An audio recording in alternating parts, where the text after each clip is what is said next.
Railway স্টেশনে এখান থেকে যামু এখন আগ্রা। দেখতে পাচ্ছ বন্ধুরা বৃষ্টি মেঘের কারণে আর বাইরেও দূরা এডেও মেঘ এসে রাঁচি রেল স্টেশন ভিতরে জায়গা ফটাফট বৃষ্টির লেগে বাইরে দাঁড়ায় দেখানোর মতো সময় নেই। সো এন্ট্রি করে লাই দেহ অবস্থা ভিড়। तो ऐसे एंट्री गेट एंट्री करा लाई।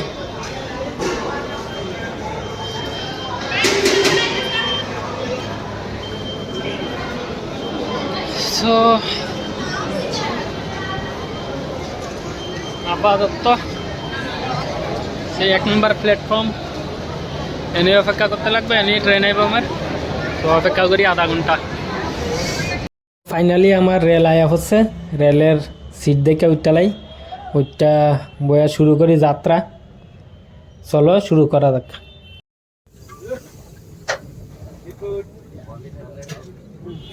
তো এক রাত্র কাটানোর পরে সকালবেলা উঠলাম, ওইটা দেখি যে বাইরের দৃশ্যটা খুবই সুন্দর। তো ভাবলাম একটু ক্যামেরা করে লাই ভিডিও, যেহেতু মোবাইলটা লগে রাখছি তোমরাও একটু দেখানোর সুযোগ দিই। তো দেখতে বাইরের সিনটা খুবই সুন্দর লাগলো। আমার তো একটু লাগিয়া গেল শাহরুখ খানের কি। তো এখানে দেখতে পাচ্ছ কত ট্রেনের স্পিডে চলতেছে। আমার তো সাইডে যাইতেই ডর লাগতেছিল, কিন্তু তবু একটু ভিডিও বানাই আমি একটু দেখাই, কারণ এত ট্রেনের স্পিড বাপরে বাপ। তো দেখালো আমারও অবস্থা কীটা বেহাল অবস্থা। তো বাইরের নজারাও দেখতে অনেকটা সুন্দরই লাগে। যাই হোক ট্রেনে জার্নি মজাও আছে।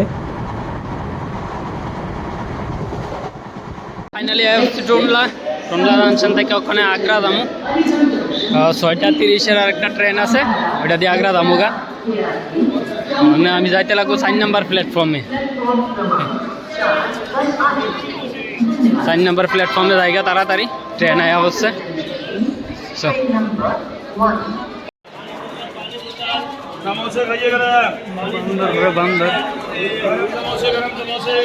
রেলওয়ে স্টেশনে বান্দরের অভাব নাই। তো এনে আইব আমার আগ্রার লেগে ট্রেন। আমি সেই সাইডে গেছিলাম গা, কিন্তু ট্রেন আইব এনেই।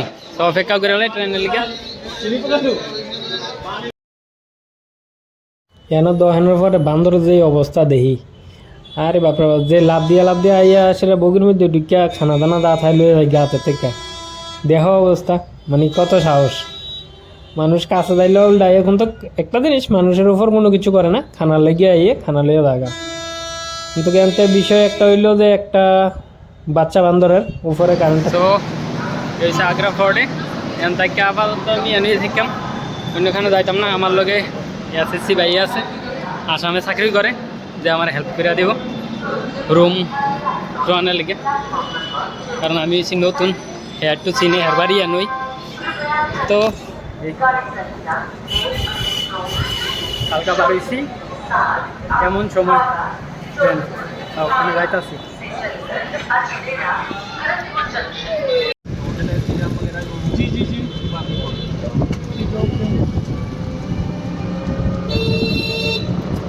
তো ভাই আমার এবার সাইরা দিছে, এ टोटत করে যাইতাছে। ठीक है हम चल जाएंगे। ओके बाहर का समझ के कुछ महंगा लगाएगा, उसको बोलना आराम से नहीं कम करके बोलेंगे। ठीक है थैंक यू भाई। सो ওখানে এই হোটেলে দেখালে কত লাগে এটা। তো ওখানে একটু বার হয়েছি, এদিকে থেকে ডিনার করে বারমু। আর কালকা গুরনের যে ওইটা তোমরা দেখাই যাচ্ছে ওখানে সারপ্রাইজ। পোস্টারের মধ্যে দেখতে পাচ্ছ তাজমহল, এটা ক্লিয়ার করে দেখাই। এই যে দেখো তাজমহল, জুম করে দেখাই দিই, ঠিক আছে। এই কেন কালকা এন ঘুরাম তাজমহল দেখলাম, লালকেল্লা টালকেল্লা। আর এদিকে হয়েছে বাজার, ফল লাগা। তো আমি সামনে একটা দোকান আছে যেটা বাইরেগুলো ফেমাস দোকান। তো এটার মধ্যে আমার টিফিনের ডিনারের লেগে দেখি যায় কিটা আছে। ডিনার কিছু থাকলে ডিনার করাম আর নাহলে টিফিন করাম। তো চলো, তো বর্তমানে আমি আছি এনো না এখান থেকে লাইটিংয়ের অবস্থা দেখতে পাচ্ছ সুন্দরই। ওইদিকে মনে ঝামেলা কিছু হয়েছে, পুলিশ গাড়ি আছে, কিছু না কিছু একটা হয়েছে হইব। তো আমি যাবো এই দোকানটাত এইটার, কারণ কইছে এটার খানা নাকি এটা সবচেয়ে ভালো টিফিনের লাগে। তো দেখি আমি তো অ্যাকচুয়ালি করতে লাগবো ডিনার, তো ডিনারের ব্যবস্থা কিছু পাইলে লোমু আর নাহলে অন্য দোকান দেখতাম।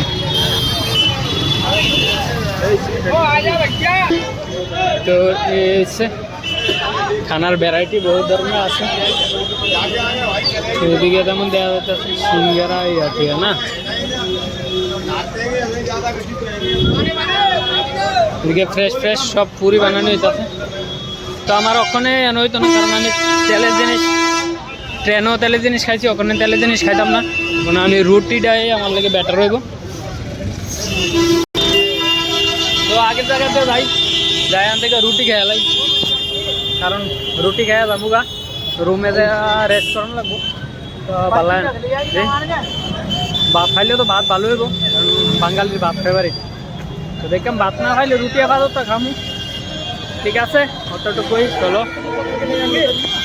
এই অবস্থা। সো ফাইনালি আয় হচ্ছি আগ্রা। এনতাই ওখানে এ হচ্ছে আমার রুম, টিভি অলরেডি চলতে আছে, ফাঁকাও চলতে আছে। এই রুম লইছে 500 টিয়া।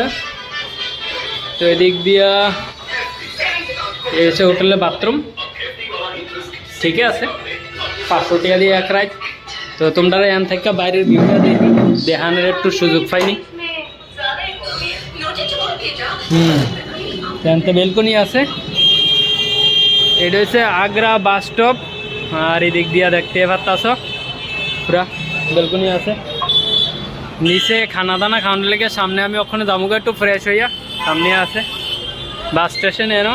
তো আমি কালকা আগ্রা তাজমহল এটি ঘুরাম, তার লেগে আজকে এনো থেকে গেছি।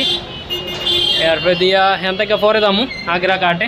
তো রুমে চলো, বাইরের দৃশ্য আর কিতা দেখান। এইছে তো আজকাল ব্লগে অতটুকু বন্ধুরা। রাঁচি থেকে আইসি, গতকালকে বাড়িছি, অনেক শরীর টায়ার্ড বলতে হতো না, কারণ ঘুমাইতে পারছি ঠিকঠাক। আমি ঘুমানি নিয়ে সমস্যা হয়েছে না। আর ওখানে ফ্রেশ হয়ে খানা দানা খাইতে লাগবো, কারণ ট্রেনে যে খানা খাইছি এখানে মানে টেহা নষ্ট শুধু। তো আমার মধ্যে ট্রেনে খানা খাইয়ে লাভ নেই, টেহা নষ্ট ফালতু, টেহাও বেশি না। তো বেটার এই রে আমার টিভি রিমুভ করি। তো ঠিক আছে, ব্লগ ভালো লাগলে লাইক